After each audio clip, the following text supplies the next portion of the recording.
वो तीन लोग जो अपने सेक्टर के किंग थे, कंपनी लाखों करोड़ों का टर्नओवर कर रही थी कि अचानक ऐसा क्या हुआ कि यह कंपनी धराशायी हो गई।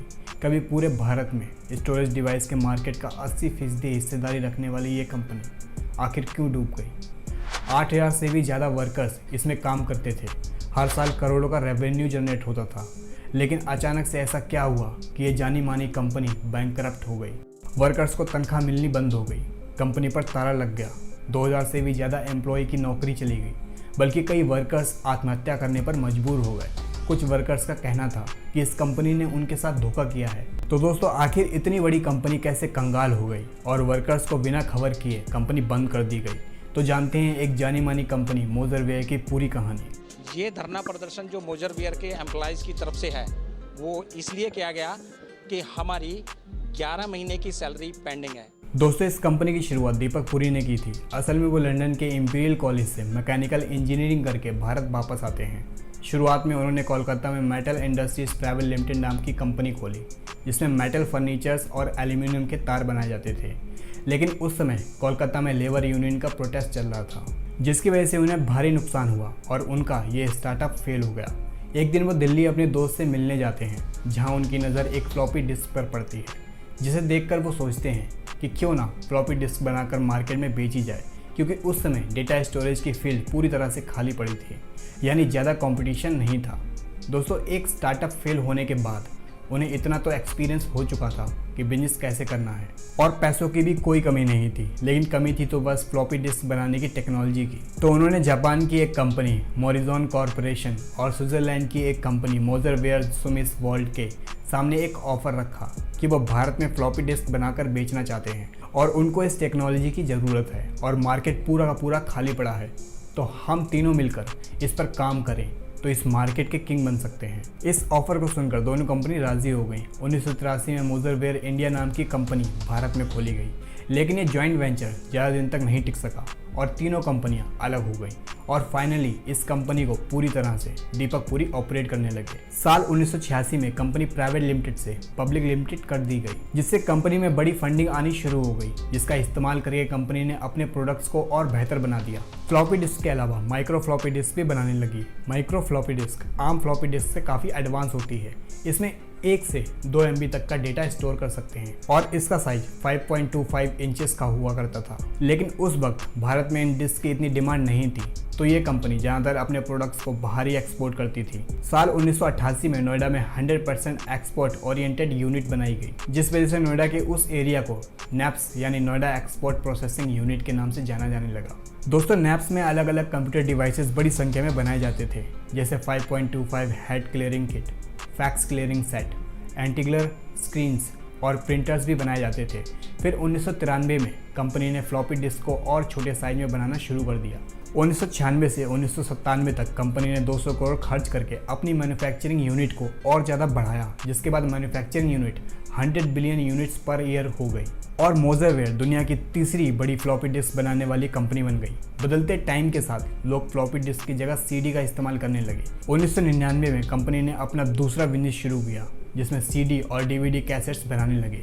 इस बिजनेस के लिए कंपनी ने नोएडा में एक प्लांट लगाया, जहां ये सब बनाया जाने लगा। इसके अलावा अपने प्रोडक्ट्स को और अच्छा करने के लिए कंपनी ने यूरोप में मैन्युफैक्चरिंग और R&D की फैसिलिटी सेटअप करी। साल 2000 में कंपनी ने CD RW यानी रेडिएटेबल डिस्क बनानी शुरू कर दी।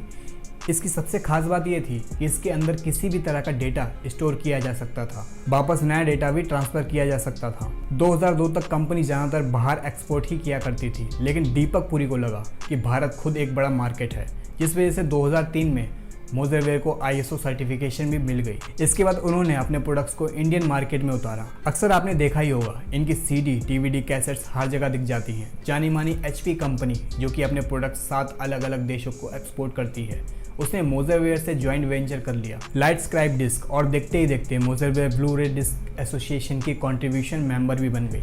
साल 2005 में मोजरवेयर को ISO 14001 और OHSAS 18001 सर्टिफिकेट भी आसानी से मिल गया। ये उन कंपनियों को मिलता है जो अपने प्रोडक्ट्स बनाने के लिए कम से कम पॉल्यूशन फैलाते हैं और ये उन कंपनियों को मिलता है जिनके पास काम करने के लिए पूरा कंप्लीट सिस्टम होता है। साल 2005 में कंपनी ने अपना तीसरा बिजनेस शुरू किया, सोलर फोटोवोल्टिक सेल। इसका प्लांट ग्रेटर नोएडा में लगाया गया था, जिसका नाम था मोजरवेयर फोटोवोल्टिक लिमिटेड। 2006 तक कंपनी HD DVDR बड़ी संख्या में बनाने लगी और एक्सपोर्ट करने वाली दुनिया की पहली भारतीय कंपनी बन गई। 2007 में कंपनी ने USB फ्लैश ड्राइव बनाना शुरू कर दिया। इतना ही नहीं, साउंड सिस्टम और पेन ड्राइव भी मार्केट में लॉन्च करे। मोजरवेयर खुद को बड़ा बनाने के लिए दूसरी कंपनियों को भी एक्वायर करने लगी। सबसे पहले OM&T को एक्वायर किया, जो कि फिलिप्स कंपनी की optical technology and R&D subsidiary थी। इसकी मदद से कंपनी ने सोलर फोटोवोल्टिक सेल्स के लिए ट्रायल रन शुरू किए और दुनिया की सबसे बड़ी थिन सोलर की शुरुआत की।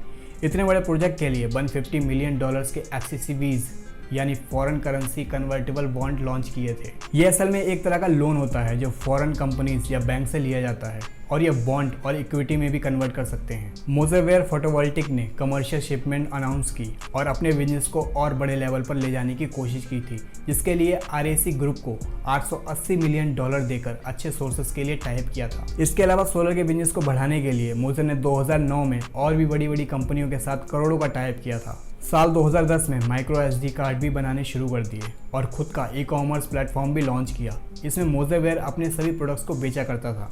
2011 में दुनिया का सबसे छोटा और पतला फ्लैश ड्राइव बनाया। साथ ही कंपनी ने यूनिवर्सल डिस्प्ले कॉर्पोरेशन के साथ मिलकर OLED लाइट्स का बिजनेस भी शुरू किया। 2013 में कंपनी ने बायोमेट्रिक USB ड्राइव भी लॉन्च किए, जिसकी वजह से कंपनी की एक अलग ही पहचान बन गई। दोस्तों, ये सब कुछ सुनकर आप सोच रहे होंगे कि एक कंपनी इतनी सफलता कितनी तेजी से अचीव कर रही है। वो कहते हैं ना कि जितनी तेजी से इंसान ऊंचाई पर जाता है, ठीक उसी तेजी के साथ इंसान नीचे भी आता है।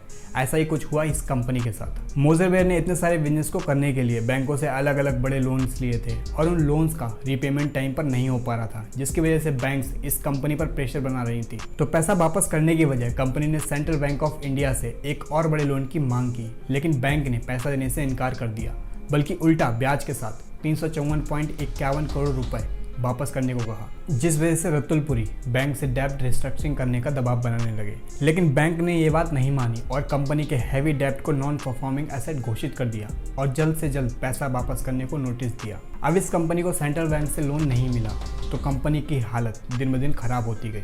कंपनी के पास इतना पैसा भी नहीं बचा था कि वो अपने वर्कर्स को तनख्वाह दे सके। 2017 में कंपनी ने बिना किसी को बताए कंपनी को बंद करने का फैसला कर लिया और वर्कर्स को कुछ दिनों की छुट्टी के बाद आने को कहा। अब वर्कर्स वापस आए तो कंपनी पर ताला लग चुका था, जिस वजह से सभी एम्प्लॉय सड़कों पर उतर आए। कई लोगों ने रतुल पुरी और दीपक पुरी के पुतले फूके और कुछ लोगों ने खुद को भी जलाने की कोशिश की। उसके बाद बैंक ने और कंपनीज ने जहां जहां से कर्ज लिया था उन सभी ने मोजरवेयर की शिकायत NCLT से कर दी और इस संस्थान ने कंपनी को 270 दिन के अंदर सारा पैसा क्लियर करने का आदेश दिया। मोजरवेयर कर्ज वापस नहीं कर पाया और कंपनी को 2018 में बैंकरप्ट घोषित कर दिया गया। CBI और ED ने जब जांच शुरू करी तब सेंट्रल बैंक ऑफ इंडिया ने बताया कि उन्हें कंपनी ने झूठा प्रॉफिट दिखाकर और फेक डॉक्यूमेंट्स दिखाकर उनसे लोन अप्रूव करा लिया था।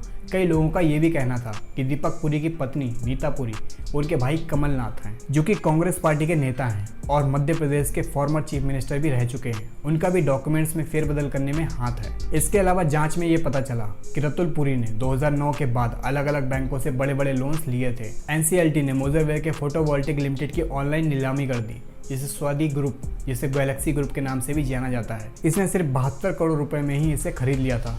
The CBI registered a bank fraud case against Deepak Puri, his wife Neeta Puri and his son Ratul Puri. साथ ही PNB बैंक ने भी 2020 में पूरी फैमिली पर 787 करोड़ का फ्रॉड करने का आरोप लगाया था। इसके बाद NCLT ने मोजरवेयर के डेटा स्टोरेज बिजनेस को भी नीलाम कर दिया और विन पावर डिजिटल कंपनी ने मोजरवेयर के सारे मीडिया कमोडिटीज, ऑप्टिकल डिस्क और SSD स्टोरेज प्रोडक्ट के साथ साथ फ्लैश मीडिया और पूरी प्रोडक्शन अपने अंडर में कर ली और सेम ब्रांड नेम से मोजरवेयर के प्रोडक्ट्स को मार्केट में लॉन्च कर दिया। यही वजह है कि कंपनी बंद होने के बाद भी आज भी हमें इस कंपनी के प्रोडक्ट्स मार्केट में दिख जाते हैं। दोस्तों, वीडियो अगर आपको पसंद आई हो तो लाइक करें और अगर आप इस तरह की वीडियोस को देखना पसंद करते हैं तो चैनल को सब्सक्राइब कर लें। मिलते हैं नेक्स्ट वीडियो में।